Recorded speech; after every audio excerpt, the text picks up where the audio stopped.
Hello, everyone. Welcome back. Well, welcome to the Garden Cinema. Thank you so much for staying with us.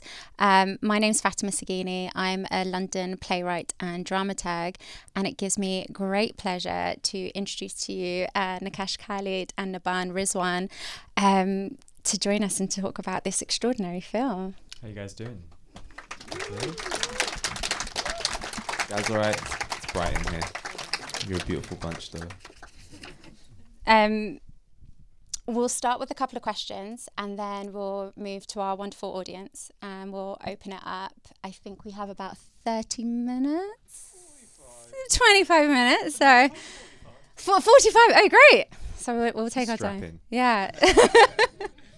Thank you. 45 minutes of us talking after. That's long, after isn't that. it? That is, we'll extend the Q&A. I don't know if my questions will be that impressive, but we'll do it.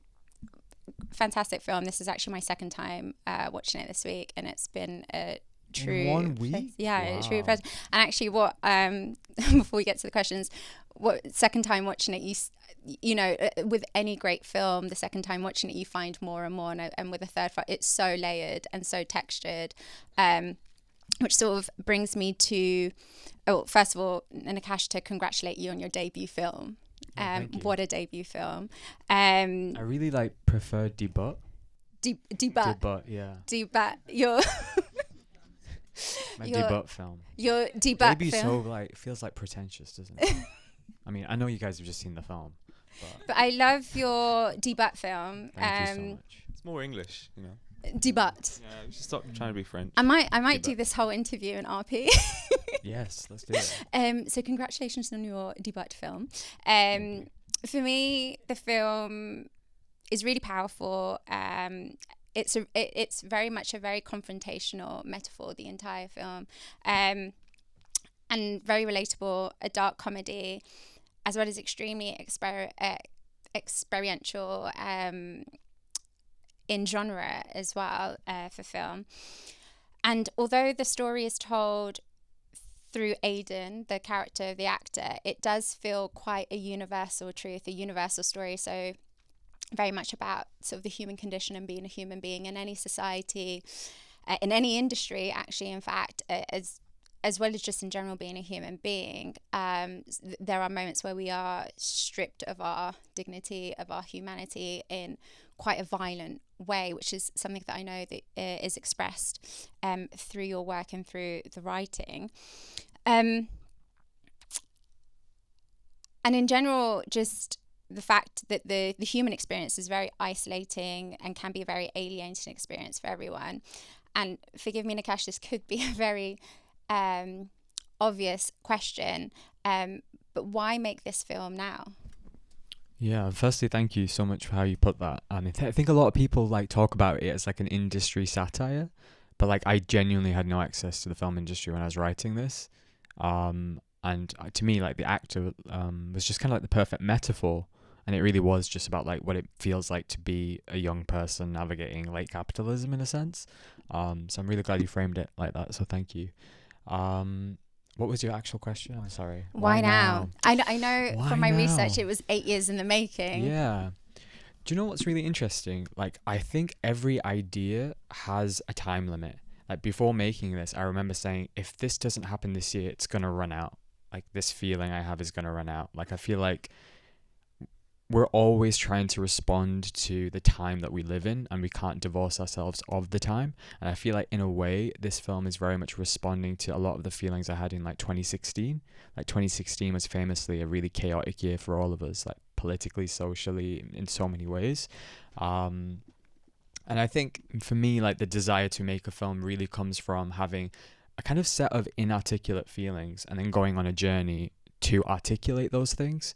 And I remember towards the end of the development process, I felt very much if I didn't make it in that year, I was going to have to start a different script and leave it behind. So it feels like it needed to exist in that time. Yeah, so I don't think that's a really neat answer, but that's the most honest answer. I think I'm very much not thinking about audiences or an imagined audience, or it's always thinking about what it is I want to express in that moment. And then, filmmaking is so collaborative. As soon as you bring people on, it no longer becomes like my desire to articulate a thing. It becomes like our collective desire to articulate a thing. And I think that's what's most beautiful about this medium. It's like you have a set of feelings and then you're turning to somebody and you're like asking them to also give you their set of feelings, and together they fuse into this thing. And I think that's really... Feelings, baby. Yeah, it is a feelings baby. And I think films are just... this has just become like that meme, like, I have so many feelings. That's my answer. That's a beautiful answer. Before I move on to my next question, I did want to touch on the development process, because I did mention in my research, I understand that it took 8 years, and without any access to the film industry. I think you have an academic English background, and I know a big starting point for you was with BBC Films. Is that correct? Yeah, so I had the idea for like 5 years and I was writing it and working on it, but I literally just had zero knowledge, understanding, access of like how to even meet anyone in the film industry. And then I did this program which no longer exists, but it's called iFeatures, and I think the key in that, it was open access, like anyone could apply as long as they had done a short film. And somehow my really bad scrappy short film had got into a qualifying festival. And then I remember walking in and it was like BBC, BFI, Creative England, and you kind of like pitch them your film. But yeah, that was the start of a journey, a 2-year journey of kind of development with BBC. And they were really incredibly supportive of what the film was and the ambition for the film. And I think because I'd already had it in my mind for 5 years at that point, I was really unapologetic about, this is what I want to make. It's a concept album. There are 2 sides. There's a side A and there's a side B. And there are 10 tracks on each side, and it's punctuated by interludes. And although it's the story of one person, it's going to be fragmented by these other 2 characters. But I think I had a very assured understanding of what that was to me. Or it's just the arrogance of a 25-year-old. I don't know. Maybe both. I think it really does come through in the film that there is a big sense of ownership, not just from the creative team and your collaborators and yourself, Nabhaan, as well, carrying the entire film, also with the great Amir. But there is a sense that you, I don't want to say had the permission, but you had the license to do what you felt. There's a very clear signature and dialogue happening in the film, although it is a very abstract dialogue in many areas. As a writer and dramaturg, I am absolutely fascinated by the way you challenge form in this script and in this film. As a writer-director, what was it like writing the screenplay of your vision? Yeah, that's a really fascinating question, because I am obsessed with story structure and I'm obsessed with form and process. And at the beginning of this, I think a lot of the time, artistically, sometimes, whether we acknowledge it or not, we're kind of asking for permission a lot of the times. And I think at the beginning of this, I was very much, I'm going to make the film that I want to make. And it came to me formally as well as creatively of what I wanted to do. But I think I'm just very aware that, like, when you're inheriting the tools of a medium, you have to make it work for you. And I kind of like navigated the writing process in a similar way to the directing process, where I was kind of just asking why. Like, why do I need to have this 3-act structure? Why do I need to have, people tell you about the hero's journey or someone going on a journey? And like a lot of that to me felt very like colonial and very Western in a way that I felt like was limiting. And I did a degree like in English, and I was doing a PhD in English. So like I understand fundamentally like story structure, and like I had 5-6 years reading lots of novels, and it wasn't just like I'm going to throw everything in the bin, but it was very much, I think what I'm trying to say is I was really inspired by abolitionist literature and this idea of like reimagining the world and reimagining structure and form. And I think every film is an invention and you're creating something new from the beginning. And to me, the fragmentation of this film was kind of core to how I wanted to express these ideas and these feelings. But I felt really supportive in that writing process. And I guess it comes down to you need to know the rules really well in order to break them. But I don't feel like you're just breaking them. I think you're exploring them and constantly asking questions about I mean, fundamentally, what is a beginning, middle, and end? Yeah, completely. And I also think there's something really exciting about working in a medium that itself is quite young, you know? Like the novel or the theatre, they have a long history, you know, of development from the beginning of the novel to now. And I think cinema is a medium that has only been around for 100 years. It's still figuring itself out, it's still finding what it wants to be, and it's exciting to be working in a way that feels like everything is up for grabs, like everything is really fluid and you can make it what you want. And I think a lot of the times when you're trying to break in, you internalize a lot of like the capitalistic ideals of like a 3-act structure or this because those are tried and tested formulas and it makes people feel safe. But I don't think it just would never have worked for me, the 3-act structure, because I feel like I was fundamentally against what that was, and that's almost it. This film's almost like a reaction to that as well.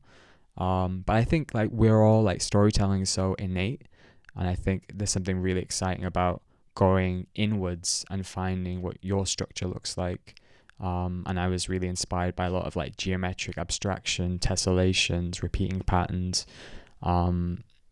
and a lot of paintings, and I wanted to arrive at somewhere that didn't feel obvious. But I also think this is generational too. Like I think there's something like I'm so excited to see films made by like 90s and 2000s kids, especially these kids on TikTok, like the way they edit.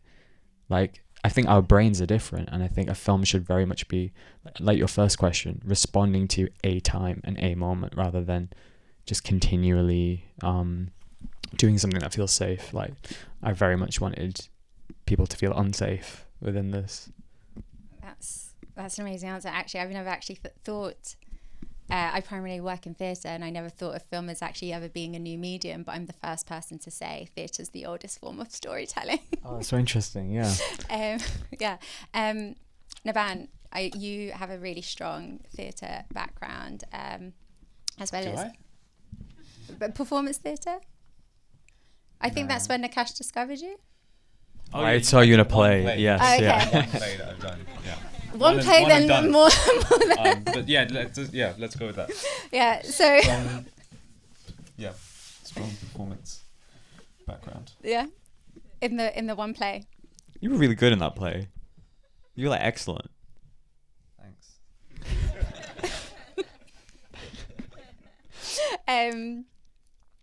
I was in your approach in the character of Aiden. It's a stunning performance, and I imagine very challenging and quite hard to tackle, because so much of what is happening to Aiden is internalized and being shown through these massive pictures. As an actor, what was the preparation that you did before you arrived on set? What did the work look like? Yeah, it was a challenge, but I was looking for a challenge. I know it sounds so cliche, but Naqqash is an incredibly powerful artist because he has the ability to allow you to change direction.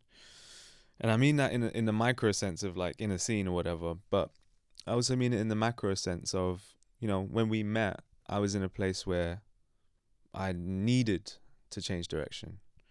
So often, like as actors, as artists, we're asked to be lazy. We're encouraged to be lazy. And it's so funny. We had a rule of like not quoting the film, but the thing of just like stand there and say the words or whatever, it didn't dawn on me until like after we did the film and like having seen it the third time, like, oh shit, that is like a lot. I know it seems obvious, but for some reason it didn't strike me until later down the line. That is what we're asked to do so much of the time. Everything's already figured out for you. Wear these clothes, and it's just like, these are the words on the page, and if you but change one comma in the script, I just felt so limited, and I was at real crossroads. So I was looking for a challenge. I met Naqqash. We met at the BFI Stephen Street. I was watching some films. I was on the Sutherland jury at the time, and I had like a little 20-minute gap where I could meet Naqqash. That meeting went on for 3.5 hours because we talked about everything from life and art and what have you. And yeah, it felt like a real meeting of the minds. I felt like I just met my creative cousin from the north.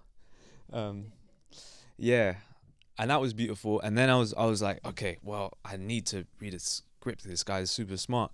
And then Nakash was like, I don't really have a script. I have a manuscript. Is that what you said? No, what was it? The word escapes me. I don't know. It was just a really weird Word document for a while. Yeah. But it wasn't a script. It was like a methodology as well as a script. He said, I have a methodology. I was like, okay, this is interesting. And we can get into what that is maybe a bit later. But I was just immediately taken by that. And basically, we had 6 months at that point. Once I agreed to do the film, we had 6 months to work on it, which wasn't official prep time, but we just dived straight in. We had these 8-10 hour sessions of just going through forensically the script, and Nakash was incredibly generous. For someone who's had a script in their head for 8 years, to allow you into their world and add to it, it's incredibly generous, and that generosity extended throughout the making of it. So it was a big challenge, but I'm so grateful that I was allowed to embark upon that.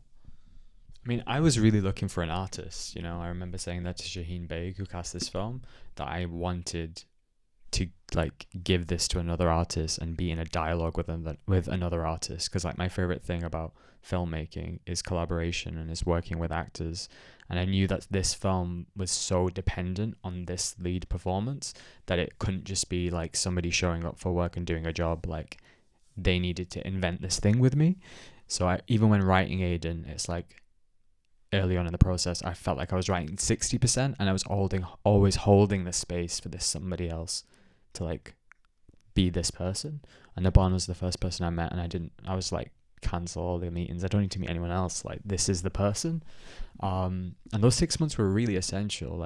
We formed a bond and trusted each other and went through every single scene, every detail. And we kind of over prepared in order for us to kind of throw it away on set.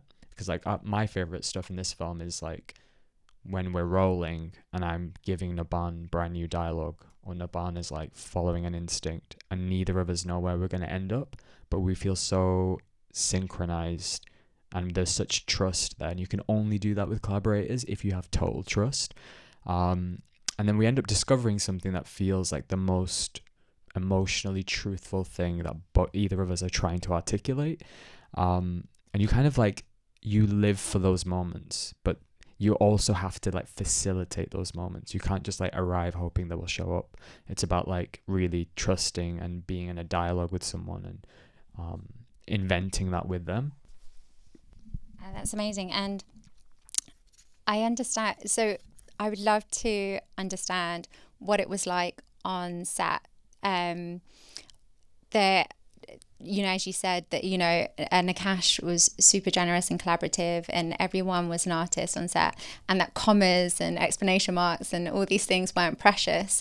I understand there were also some ad-libbing moments and improv. How did that work, and how did that come about, and how did you, in the edit, come to choose which scenes that you put in? Because between your fantastic cast, I'm sure there was a lot of beautiful material to put in.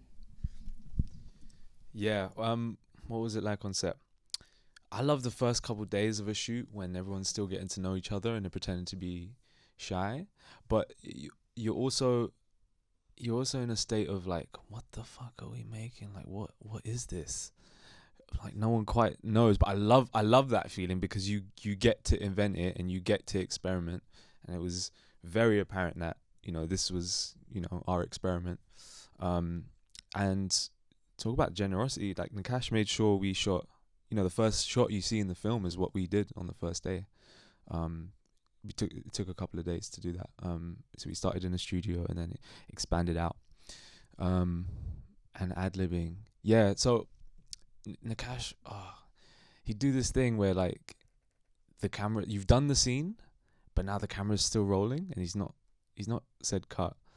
And you're how long's the camera been rolling? Is it 8 minutes, 10 minutes? Are we on it? This is a 12-minute take?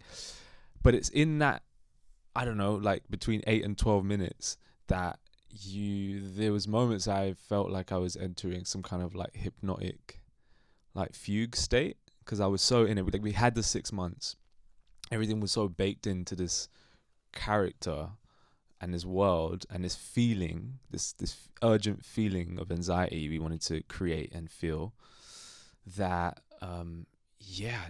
like things would just happen, and Naqqash would like take on the voice of God and be like, okay, Nabhaan, now in a minute you're gonna get the shaving foam, and instead of putting it here, you're gonna put it all over your face. And then it was like he was in the scene with me. It was amazing. And it would be that with Naqqash, it would be that with the other actors as well.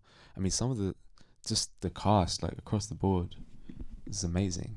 I love them so much. They're so good. Rory, Amir, yeah, Josie Walker. There's definitely Josie a synergy Walker on screen. I'm obviously a big fan of Amir as well. I've seen a lot of his work and familiar with the roles that he's played.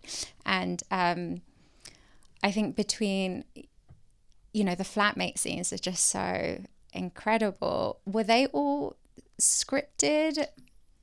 Yeah, I mean, we had a rehearsal. So I think, again, like when I'm writing a script, I'm thinking a lot about like how I want to facilitate space. And to me, like I wanted people to go in with no fear, and that was getting to know each other, breaking the ice, trying things in a rehearsal space. Because I think the best thing you can do as a director is allow people the freedom to be like, I have an idea, but it might be a bad idea. You want them to feel so comfortable that their bad ideas feel like fine to throw out to you. So we had like 2 weeks of rehearsal. I mean, maybe a week, 1 or 2 weeks of rehearsal with with 5 of them.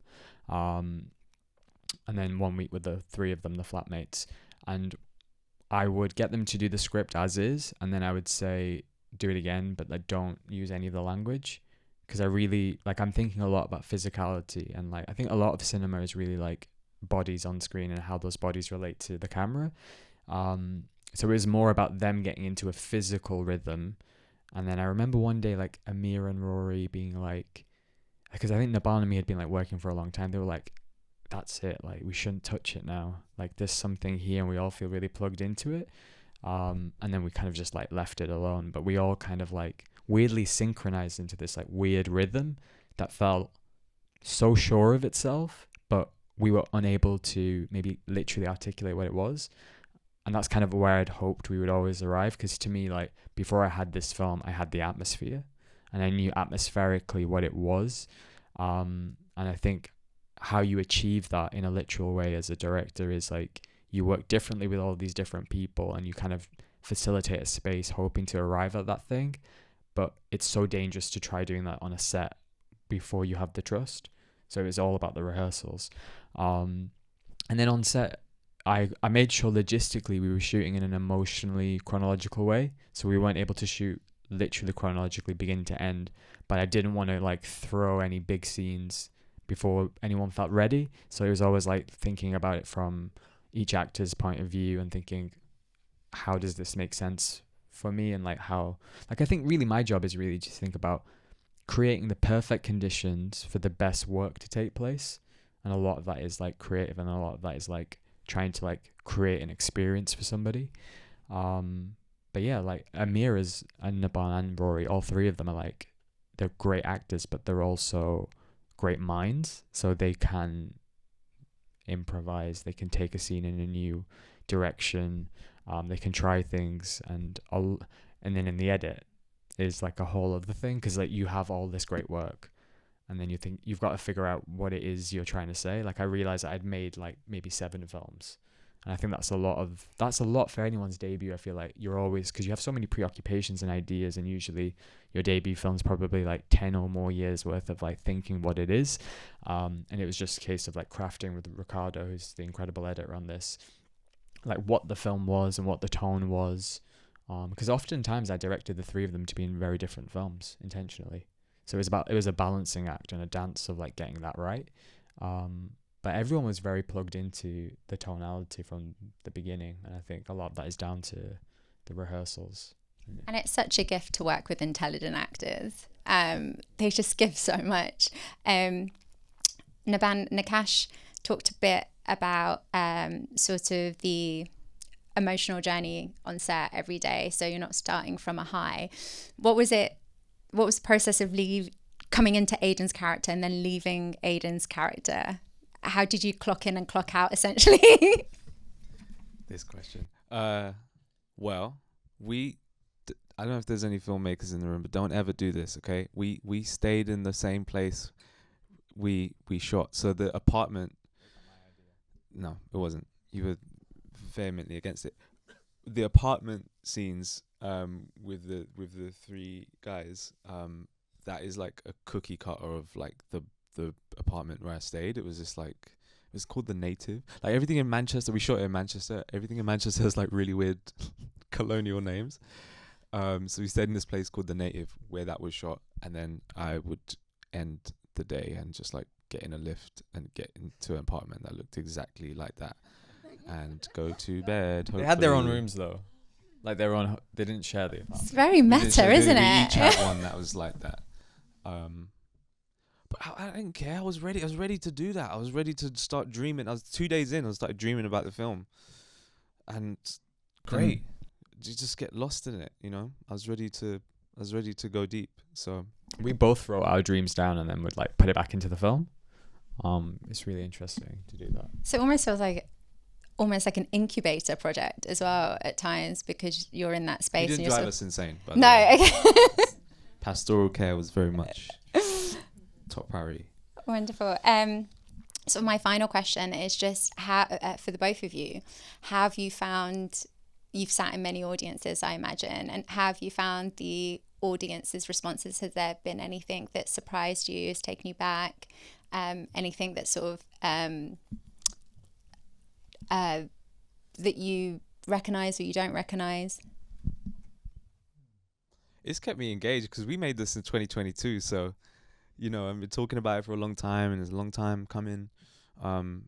Really surprised and engaged with how people are connecting with the film, and like super intelligent questions, I think, that elicit intelligent answers that perhaps are a little, what am I trying to say? It's a really beautiful thing to like connect with people and hear other people's interpretation, and it's really validating and interesting. But at the end of the day, I feel like I have to create a separation, that I don't make films for an imagined audience. I think as soon as you start making work for this imagined audience, there's a betrayal to like what it is that you're trying to do. So for me, I have to like separate it, and you make something and you hope it will connect. And obviously, I think the whole reason as artists we make things is because we want to connect with other people, and we want to be in a dialogue with people, and we want to say something about our lives and our culture and how we feel. And I think we have to kind of radically hold on to that. And I think whatever an audience says, although it's in response to a film, in a way it has nothing to do with me.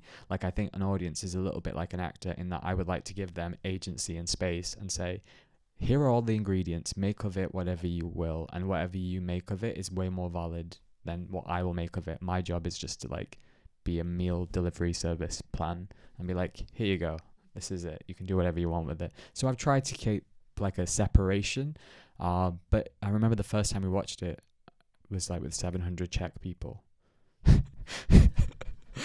which was a bit weird, and I was like, I never felt more British in my whole life. I was like, are they gonna get it? What is going on here?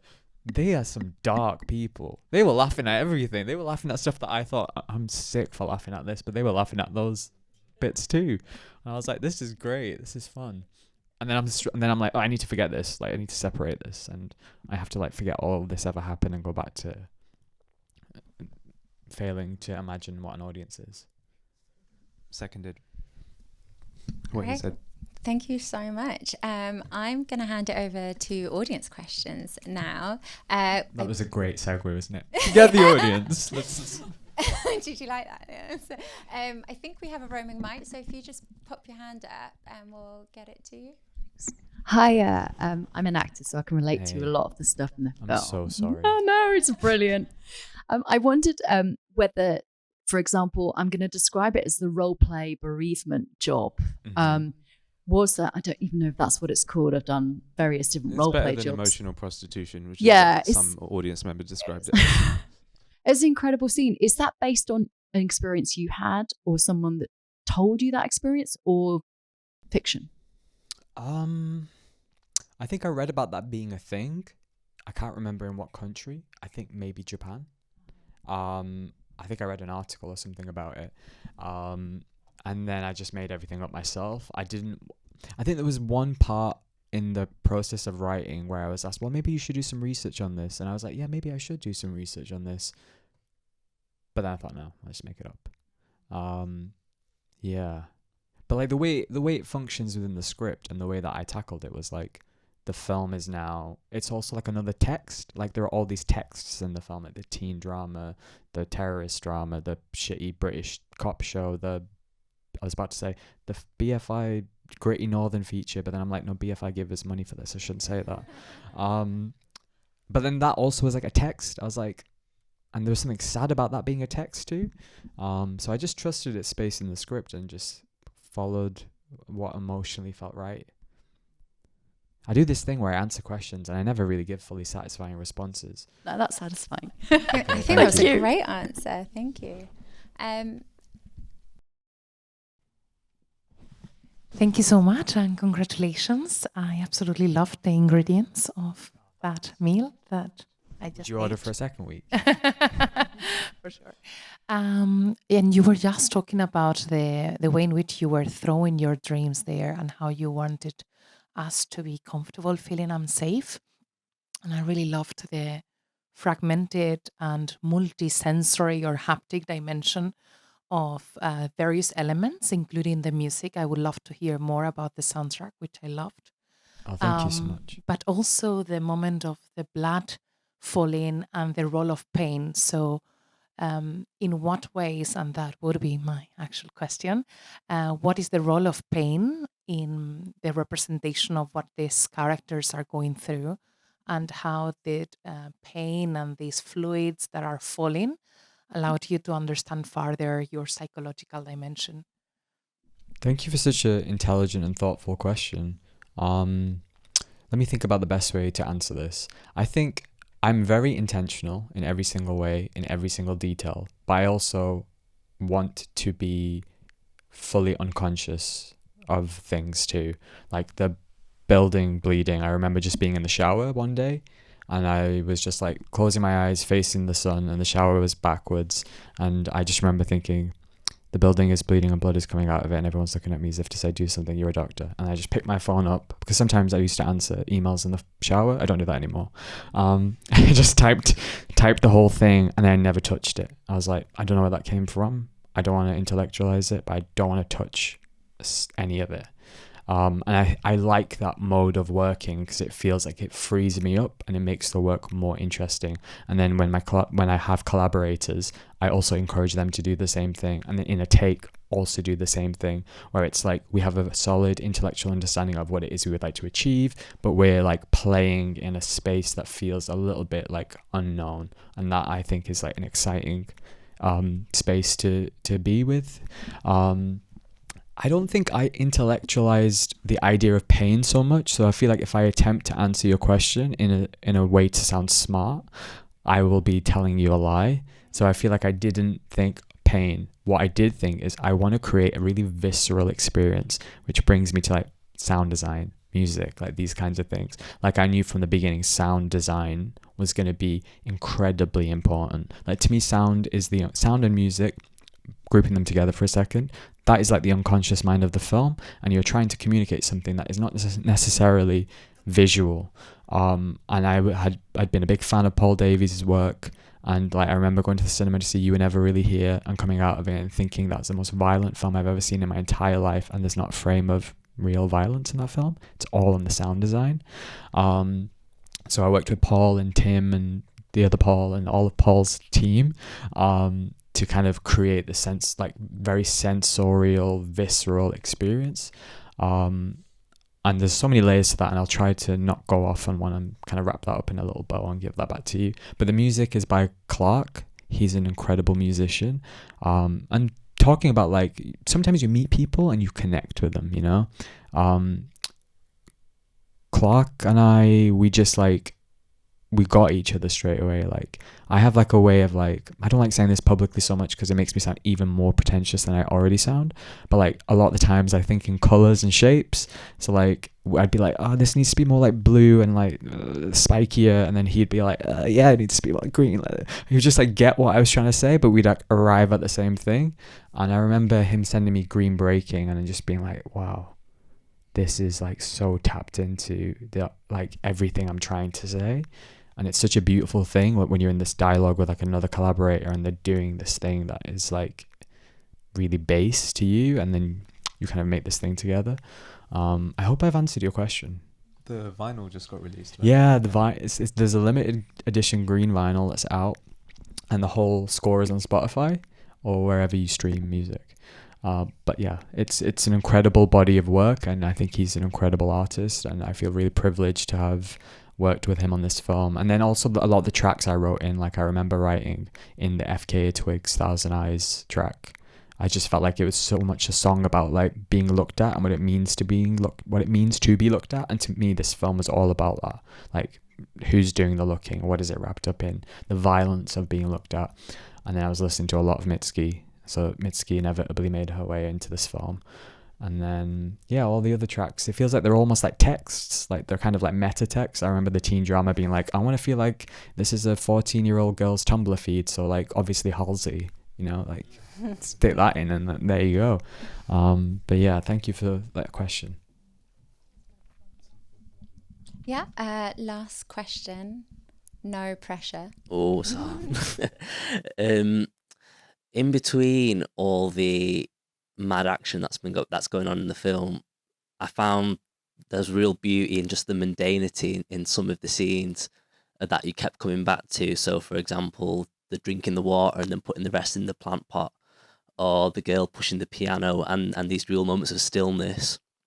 What was the thought process behind that, and how important was that to the making of the film?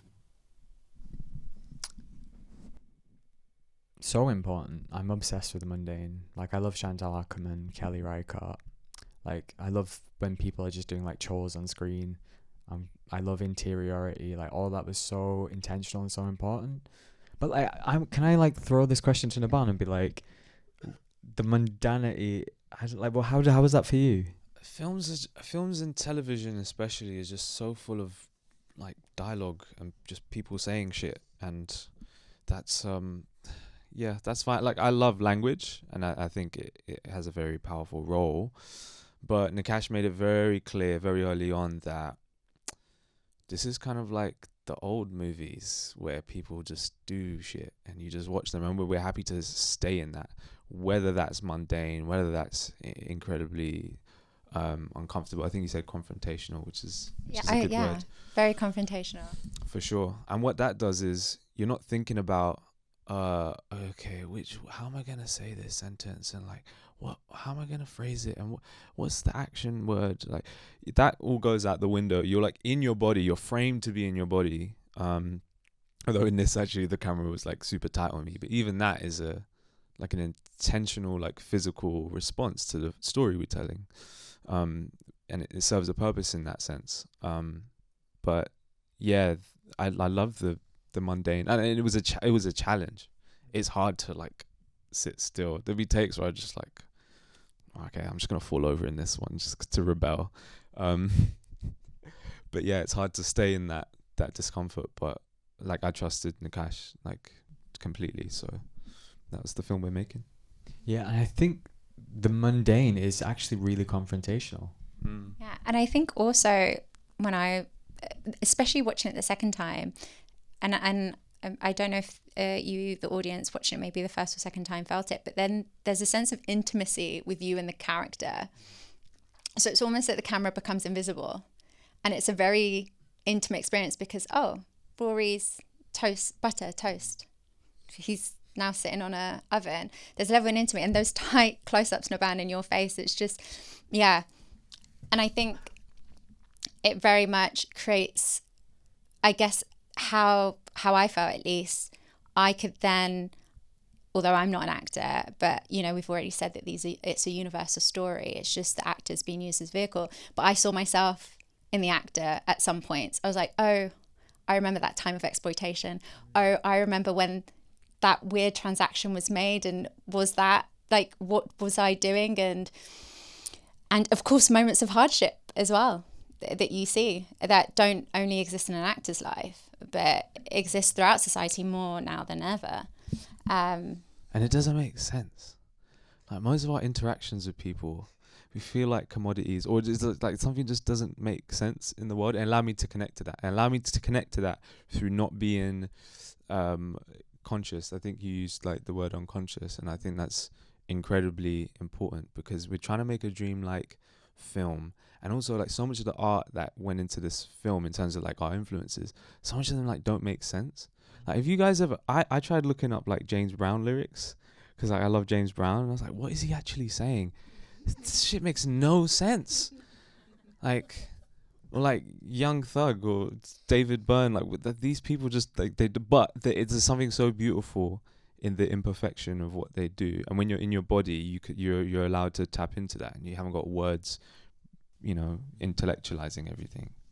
Yeah, this like Chantal Ackerman quote comes to mind now that I don't think I thought of when I was writing the film, but like she says things like her films are like famously slow, but she says like when an audience says, "Oh, I didn't see the time go by," like they should feel bad that they've been like robbed of their 90 minutes or whatever of their time. But like when you give people time and you make people aware of time passing, like you kind of invite them to either confront them or be confrontational that way, or you invite them to drift and go somewhere else. And I think there's something so interesting about that.